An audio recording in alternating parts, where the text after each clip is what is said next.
SSC GD के last 20 दिन की तैयारी कैसे करूं जिससे कि मैं आसानी से 140 का स्कोर कवर कर लूं। कौन से लोग ऐसी गलती कर देते हैं जिससे कि उनका स्कोर 100 से भी कम रह जाता है। लास्ट के समय में क्या प्रेशर रहता है, क्या तैयारी करूं, कौन सी किताब पढूं या ना पढूं, लास्ट पिछले साल की क्या मेरिट रही थी, कितने स्कोर किया था जिससे कि आप आगे फिजिकल दे सकते हो। इसी प्रकार के सारे सवालों का जवाब लेकर इस वीडियो में आया हूं।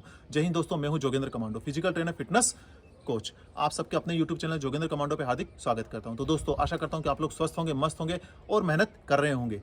दोस्तों चलिए वीडियो को शुरू करते हैं। दोस्तों सबसे पहले बताना चाहूंगा कि पिछले साल का अगर आप चेक करना चाहें कि पिछले साल का क्या मेरिट रहा था, तो उसके लिए मैंने मेरे जो टेलीग्राम ग्रुप है जिसका लिंक मैंने बायो में भी दे रखा है और डिस्क्रिप्शन में भी दे दूंगा, वहां पर मैंने पूरी PDF अपडेट कर दी है कि उसके अंदर आपको फिजिकल के लिए कितने नंबर चाहिए थे और लास्ट फाइनल कट ऑफ कहां तक गई थी, उसके मैंने PDF अपडेट कर रखा है। तो आप जरूर जाकर उसको चेकआउट कर लीजिएगा जिससे कि आपके मन में एक कॉन्फिडेंस डेवलप हो। अब दोस्तों बात आती है कि मैं कैसे क्या तैयारी करूं जिससे कि मैं आसानी से 140 स्कोर कर सकता हूं। दोस्तों सबसे पहले आपको बताना चाहूंगा कि पिछले साल एज रिलेशन दिया गया था, इस साल एज रिलेशन नहीं दिया गया है। तो काफी बच्चे जो लंबे समय से तैयारी कर रहे थे वो इसी प्रकार से कट चले गए। तो हो सकता है कि इस बार आपकी मेरिट कम जाए। तो दोस्तों सबसे पहली बात कि आपको क्या गलती नहीं करनी है। दोस्तों सबसे मेन बात यह है कि अभी आपको कोई भी नई बुक या फिर नया कोई सिलेबस को कवर नहीं करने की कोशिश करना है कि आपका आखिरी समय में आपको लगे कि मैं ये भी पढ़ लूँ, ये भी पढ़ लूँ, क्योंकि इस प्रकार से करने पर आपने जो पढ़ा हुआ है वो भी आप भूल सकते हैं।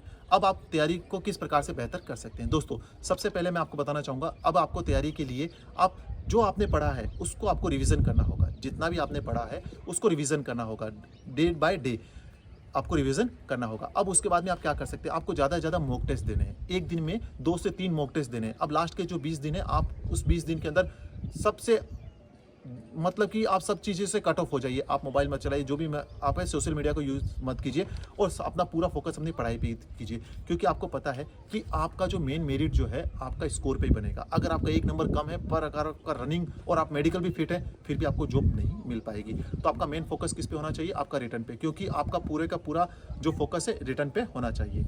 अब दोस्तों काफ़ी बच्चे क्या गलती करते हैं, काफ़ी बच्चे ये गलती करते हैं कि इस समय पे वो डर जाते हैं, उनको पसीना आने लगता है, कि घबराहट होने लगती है। कुछ बच्चे ऐसे भी होते हैं, आपने भी देखा होगा, आपने भी एग्जाम दिया होगा तो आपने रियलाइज़ किया होगा कि मेरे को सवाल तो आता है, लेकिन वो क्या होता है, जैसे ही आप क्लासरूम से बाहर जाते हैं, अपने पेपर को सबमिट करने के बाद जैसे क्लासरूम से बाहर जाते हैं तब आपको याद आ जाता है, अरे यार इसका तो ये सवाल का सही आंसर तो ये था, लेकिन मैंने गलती से जो है कन्फ्यूजन में या होपलेस होकर मैंने ये उसका गलत आंसर कर दिया है। तो आप इस प्रकार की गलती ना करो। तो इसके लिए आपको क्या करना है, आपको कॉन्फिडेंस डेवलप करना होगा। और कॉन्फिडेंस आपके अंदर कैसे डेवलप होगा, मॉक टेस्ट देने से।